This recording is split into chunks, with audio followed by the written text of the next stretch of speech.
Good morning, everyone. I am Urs, and I really am honored to be here and speak with you about my particular interests. Today, I would like to take you on a journey to talk about a quite controversial movie, especially considering the immorality of it, Poor Things by Lanthimos. We will mostly discuss this movie from the perspective of Derrida, the beast and the sovereign, which I will explain briefly after a moment. But firstly, I would like to inform you about the Greek weird way and the reason I chose Poor Things and not any other movie. The Greek weird way is essentially a postmodern movement which appeared in early 2000s. It deals with anxiety, absurdity, restriction, and systemic pressure. You can see all these qualities in any work of Lanthimos. For instance, think of Dogfoot or the very famous The Lobster. You always watch an individual or a character stuck in a system, a closed circuit. But in Poor Things, I think he does something differently.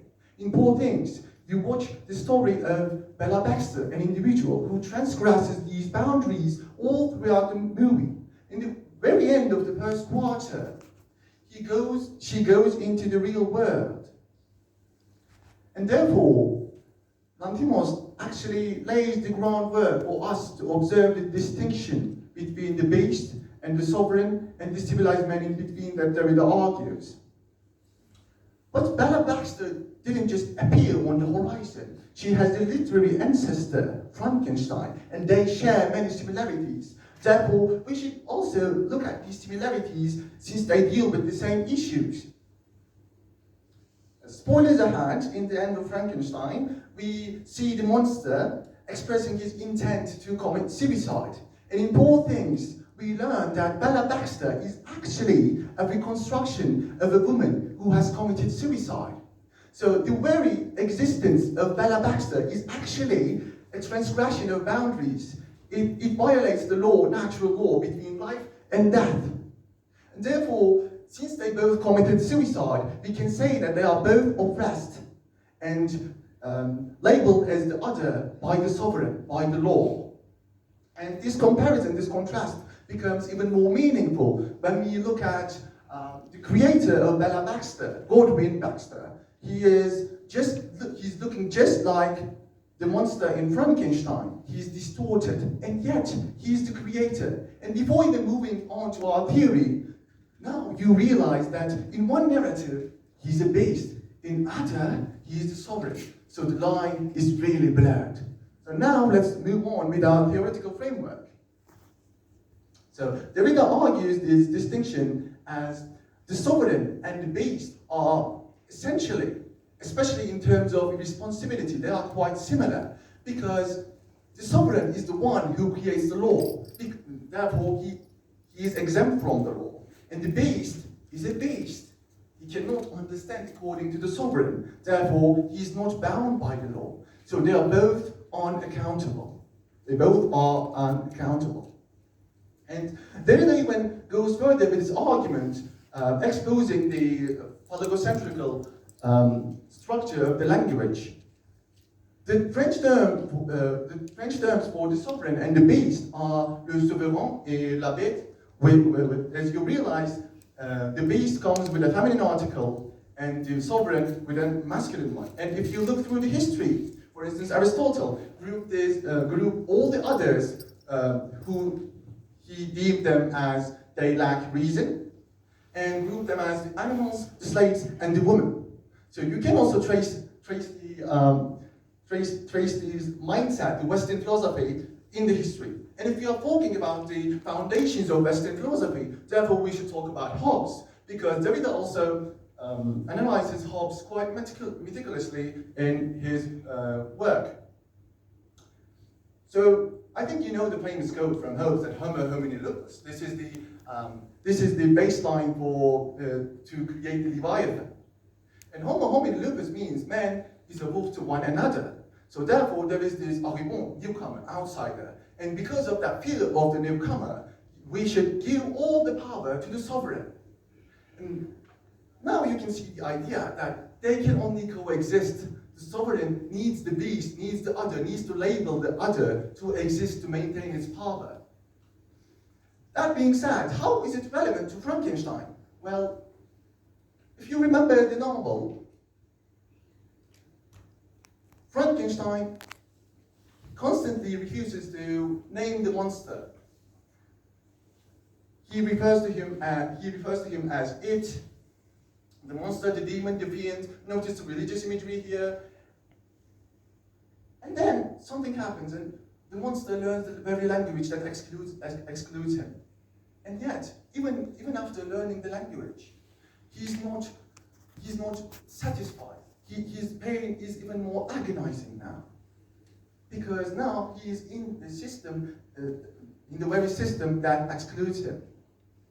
So therefore, from his perspective, the world is full of wolves, and there is no other choice for him to except for him to go after the sovereign. Therefore, he has to gain some sovereignty, and you can see the loop now. The sovereign has to act beastly to deal with the beast because he's coming after him. So the line is blurred. The sovereign has to act beastly. The beast has to gain its sovereignty. So we don't know which one is which now. And to move along with the comparison between the monster and Bella Baxter, well, Lanthimos does something remarkable here. A monster is biologically appalling, but Lanthimos changes the gender of the monster. Ostensibly, Bella Baxter is a beautiful, good-looking woman. But if you observe her for like 5 minutes, you would probably scream, "Objection, Your Honor," because she violates all the symbolic order, and she uses impolite words, she spits out the food she does not like, etc., etc. So they both are the abject. They both disrespect the boundaries that society has set. And this comparison is going to become more meaningful because her creator, Godwin Baxter, if you look at his face is distorted. He has this scar shaped as a Christian cross. And he's a scientist, and his name is Godwin. So he's like the embodiment of all these sovereign tools, and yet he is only sovereign inside, because in the outside world, they deem him as also the monster, and he is aware of it. He's aware of it. He doesn't want to go outside. He is wearing impeccably tailored suits. He acts and speaks gentlemanly just to mask his bestial side. And while Godwin hides behind the rules and the walls, Bella Baxter explores the world and violates it, not only by the language, but by also her body.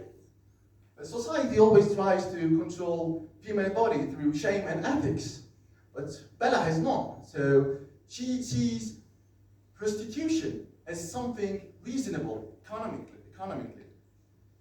Well, but what happens to her adventurous lover, Duncan Wedderburn, Mark Ruffalo, when she decides to become a prostitute? Well, he goes mad. His mask slips off. He was the sovereign, but now he has this irrational fury.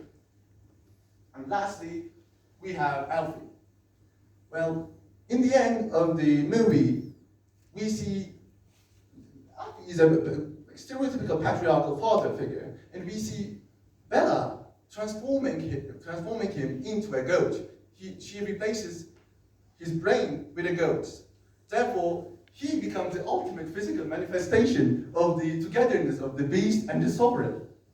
And in the end, Bella wants to be a doctor, just like his father, just like her father, but in her own terms. Now, she is the sovereign of her own estate, but she has agency. Since we have concluded the journey of Bella Baxter, now I would like to conclude my presentation with another journey. Imagine that you are in 14th century France, a town called Felice. On the top of the cliff, you see a pig next to a lawyer. He's brought before a judge. He's dressed in human clothing. And it is judged due to a murder of a baby. Poor thing. Is it weird? The medieval history is full of animal trials. It's the same impulse when Godwin tries to imprison Bella with a social contract. It is the same impulse when our very modern society tries to justify this discrimination by constantly creating the other, whether it is a woman, it is a beast, or any marginalized group. So next time you encounter a label, I would like you to ask why and by who. Is it the absolute truth, or is it just another miserable attempt of the sovereign to hide its fragility? Thank you for listening and not labeling.